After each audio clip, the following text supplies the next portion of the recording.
So over 10 years, we've owned, as I mentioned, in excess of 200 supercars. We put an average of 10,000 miles on a car, more in some cases. So simple math tells you that the 2 million mile club is a very real thing, and we've done it in exotics, and that's something to be proud of. Here's a few things I've learned. One, you can put 2 million miles on an exotic car, not one exotic car. You have to have a fleet of exotic cars. One bullet. If you can have a fleet of exotic cars, do it. But if you can't, and you decide just to go with one, you can put miles on these cars. You absolutely can. They're engineered phenomenally.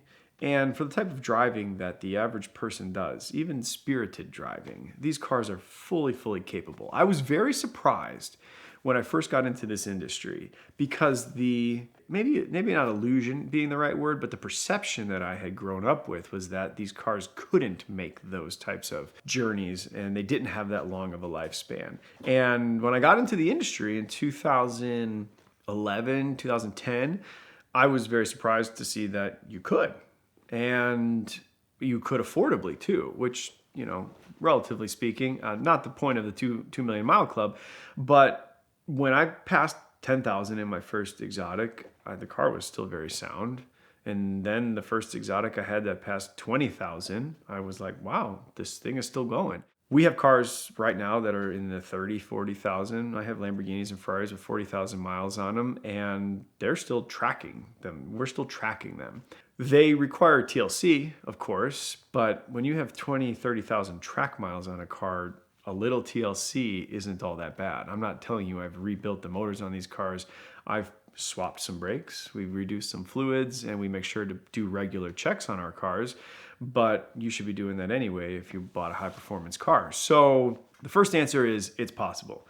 The second thing I've learned is that it's not always been possible. So what I was told growing up as a kid wasn't wrong, it just wasn't ever modified as manufacturers either were consumed or acquired or merged, and that technology began to share and the silos of engineering became less siloed. The time that I got into the industry, I think actually was very much so the reason our business exists in the first place. And I've admitted to that often, that if this was the early 2000s, I wouldn't be sitting here telling you this. I would be telling you some type of story, but it wouldn't be about doing 2 million miles and having a fleet to show for it. Even if you compare the Gallardos to the 560s and then to the Huracans, it's a dramatic increase in reliability and ability to put those types of miles on it. Show me a Gallardo with 30,000 miles and I'm going to ask questions, but a Huracan, I don't bat an eye. Not too long ago, these cars weren't as capable and you couldn't have put this type of track mileage on it. But just like anything in the world, evolution is a very quick and a very consuming process. And so as these cars not only evolved individually, Lamborghini and Audi then got married, and now you have a very reliable car overnight because of the sharing of technology and parts, and Porsche and the things that happened because of business decisions that were made helped propel this forward. And so number two being that you couldn't have always done this to a car isn't wrong. And number three, the most important thing I've learned and why I'm sitting here today is because timing is everything. As these cars came to their own, as they came into a more mass producible and subsequently mass supportable via dealerships having to have the scope to support the number of cars that they were selling, it made them very attainable, as I mentioned. It made them more reliable. It made parts and service centers more adept and knowledgeable about some of the small issues that we were seeing, because that's really the most important thing. If you can notice the little things, you can circumvent the big things without them going too far and causing you to have a bad story to tell. I'm very proud of our fleet of supercars, and I'm very proud of how far supercars have come in such a short period of time. I feel bad for those who were interested in exotics and supercars 20, 30 years ago, because you might wait 10 years to see a minor improvement in technology. Now you'll see that minor improvement in 72 months, 48 months. It's impressive how quickly they come along.